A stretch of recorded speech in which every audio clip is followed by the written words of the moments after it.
నమస్కారం. నా పేరు Deepak John, chairman Christian finance corporation, government of Telangana. ఈరోజు డిస్ట్రిక్ట్ కలెక్టర్ ఆఫీస్లో పాస్టర్లతోని సమావేశం జరగడం జరిగింది. ఈ యొక్క సమావేశంలో డిస్ట్రిక్ట్ కలెక్టర్ గారు, అదేవిధంగా డిఎండబ్ల్యూ గారు, అదేవిధంగా డిస్ట్రిక్ట్ ఆఫీసర్ కూడా పాల్గొనడం జరిగింది.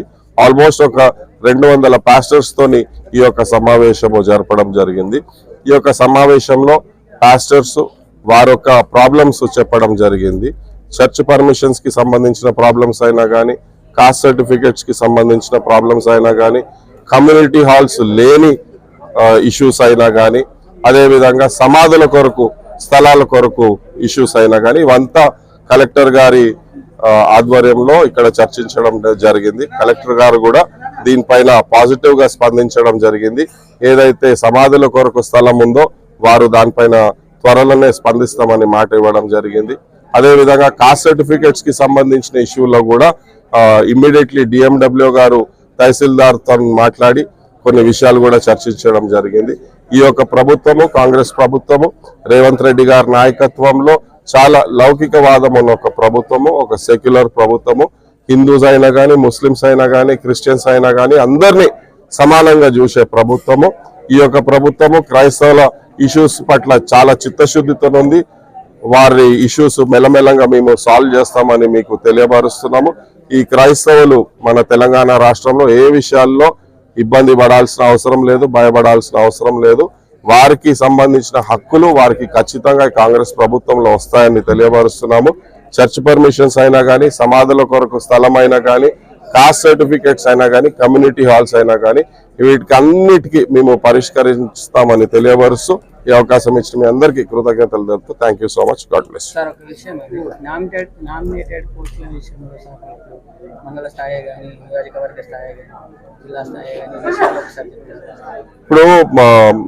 ఇప్పుడున్న పరిస్థితులలో ఏం జరుగుతుందంటే, మైనారిటీస్ అంటే మోస్ట్లీ ముస్లిమ్స్ అని అనుకుంటున్నారు. కాకపోతే మైనారిటీస్ అంటే ముస్లిమ్స్ ఉన్నారు, క్రిస్టియన్స్ ఉన్నారు, బుద్ధిస్ట్ ఉన్నారు, సిఖ్స్ ఉన్నారు, పార్సీస్ ఉన్నారు, జైన్స్ ఉన్నారు.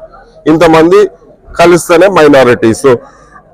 ఇప్పుడున్న పరిస్థితులలో బికాజ్ ఆఫ్ ది పాపులేషన్ ఏదైతే జనాభా ఉందో దాని పట్ల ముస్లిమ్స్ కి చాలా పోస్ట్స్ వస్తున్నాయి. మేము దానికి ఏమి విరుద్ధంగా లేము, మేము సంతోషంగానే ఉన్నాము. అందరికీ పోస్టులు రావాలా, అందరికీ గొంతుక కూడా ఉండాలా. దాంతో పాటు మా క్రైస్తవులకు కూడా రాజకీయ పరంగా న్యాయం జరగాల. క్రైస్తవులు అన్అఫీషియల్లీ ఒక రాష్ట్రంలో 8% నుంచి 10% క్రైస్తవులు ఉన్నారు. ప్రతి నియోజకవర్గంలో 150 నుంచి 200 చర్చిలు ఉన్నాయి. 10,000 నుంచి 20,000 క్రైస్తవులు ప్రతి నియోజకవర్గంలో ఉన్నారు. దాన్ని దృష్టిలో పెట్టుకొని ఖచ్చితంగా మన క్రైస్తవులకు కూడా ఏదైతే నామినేటెడ్ పోస్ట్ ఉన్నాయో, కోఆప్షన్ మెంబర్స్ అయినా కానీ, ఎంపీటీసీ అయినా కానీ, జెడ్పీటీసీ అయినా కానీ, ఎన్నో ఒక జగ అకామిడేట్ చేయాలా. అప్పుడే మా క్రైస్తవులకు ఒక గొంతుక ఉంటుంది. ఒక నామినేటెడ్ పోస్ట్, ఒక కోఆప్షన్ మెంబర్ ఉన్నారంటే ఆల్మోస్ట్ ఒక అసెంబ్లీకి కూడా వారు పనిచేయవచ్చు. సో ప్రభుత్వ పరంగా కూడా, పార్టీ పరంగా కూడా మేము మా ప్రెసిడెంట్ మహేష్ గౌడ్ గారికి కూడా ఇది తెలియపరుస్తాము. సీఎం రేవంత్ రెడ్డి గారికి కూడా మేము ఇది తెలియపరుస్తామని తెలియపరుస్తున్నాం. Thank you.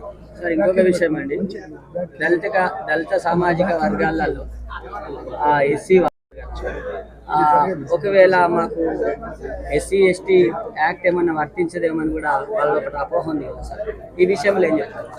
అంటే ఇప్పుడు ఇది చాలా ఒక కాంప్లికేటెడ్ ఇష్యూ. ఏదైతే ఈ SC status for Dalit Christians అనేది ఏదైతే ఉందో అది ఒక కాంప్లికేటెడ్ ఇష్యూ. అది ఎందుకు వచ్చిందంటే 1951 ప్రెసిడెన్షియల్ ఆర్డర్ ద్వారా అది రావడం జరిగింది. ఇప్పుడు అది చేంజ్ కావాలంటే ఈదర్ పార్లమెంట్ లో 2/3 మెజారిటీ అన్న రావాలా, లేకపోతే సుప్రీంకోర్టు ఏదైనా డైరెక్షన్ ఇవ్వాలా. ఇప్పుడున్న పరిస్థితులలో బీజేపీ ప్రభుత్వం ఉంది కాబట్టి సుప్రీంకోర్టులో దీనిపైన మనకు ఏమి పాజిటివ్ గా వచ్చే సూచనలు కనబడతలేవు.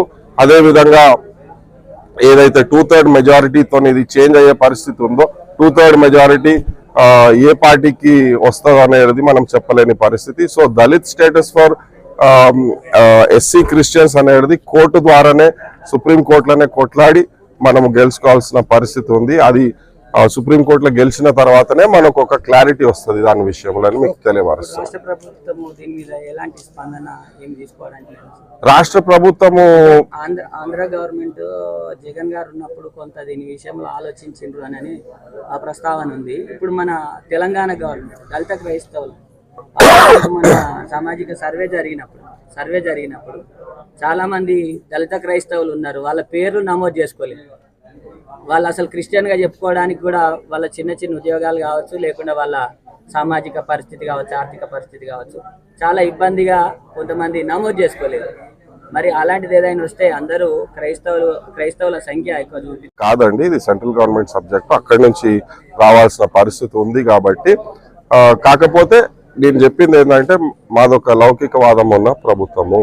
క్రిస్టియన్స్ అయినా కానీ, ముస్లిమ్స్ అయినా కానీ, హిందూస్ అయినా కానీ అందరూ ఒకే లెక్క చూసే ఒక ప్రభుత్వం. అదేవిధంగా ఏదైతే ఈ statuary and non statuary benefits ఉంటుందో, ఖచ్చితంగా ప్రభుత్వ ఉద్యోగాలు పొందాలన్నా కానీ, లేకపోతే గవర్నమెంట్ స్కూల్స్ అండ్ కాలేజెస్లో అడ్మిషన్స్ కావాలంటే ఎవరైతే ఎస్సీ క్రిస్టియన్స్ ఉన్నారో ఖచ్చితంగా వాళ్ళు బీసీసీ సర్టిఫికేట్ వాళ్ళు ప్రొడ్యూస్ చేయాల్సిందే.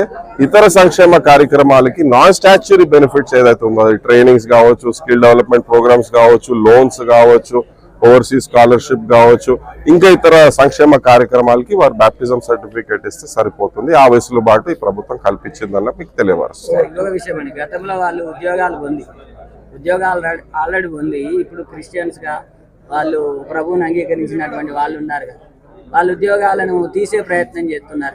అప్పుడు సమాచారం అయితే ఉందని నేను మీకు తెలియపరుస్తున్నాను. ఎందుకంటే నాకు తెలిసిన చాలా మంది ఐపీఎస్ ఐఏఎస్ ఆఫీసర్స్ కూడా వారు ఐఏఎస్ ఐపీఎస్ గవర్నమెంట్ సర్వీసెస్ లో ఎగ్జామ్స్ రాసినప్పుడు వాళ్ళు ఎస్సీ కోటా కింద రాయడం జరిగింది. వారికి ఉద్యోగం వచ్చిన తర్వాత వాళ్ళు ప్రభుని నమ్ముకొని అది వాళ్ళు డిక్లేర్ చేస్తే ఇబ్బంది ఏం లేదు నాకు తెలిసినంత వరకు. In fact 2-3 IAS IPS retired officers తో మాట్లాడితే వారికి సివిల్ సర్వీసెస్ లో ఎస్సీ కోటాలో వచ్చింది. తర్వాత వాళ్ళు ఉద్యోగం చేస్తూ ప్రభుని నమ్ముకున్నారు. అది వాళ్ళు డిఓపిటి వాళ్ళకి డిక్లేర్ చేసినారు, నాకు ఉద్యోగం వచ్చినప్పుడు నేను ఎస్సీ, కానీ ఇప్పుడు నేను యేసు ప్రభుని నమ్ముకున్నాను, నాకు బీసీసీ సర్టిఫికేట్ వర్తిస్తానని చెప్తే వాళ్ళు ఒప్పుకున్నారు. వాళ్ళ ఉద్యోగాలకు ఏం ప్రాబ్లం లేకుండా వాళ్ళు ఉద్యోగంలోనే కంటిన్యూ చేసుకున్నారు. కాకపోతే ఏంటంటే since they will move from SC to BCC status, ఈ యొక్క ప్రమోషన్స్ లో కొద్దిగా అటు ఇటు అవుతుంది, కానీ వాళ్ళ ఉద్యోగాలకు ఏమి ఇబ్బంది లేదని మీకు తెలియవచ్చు.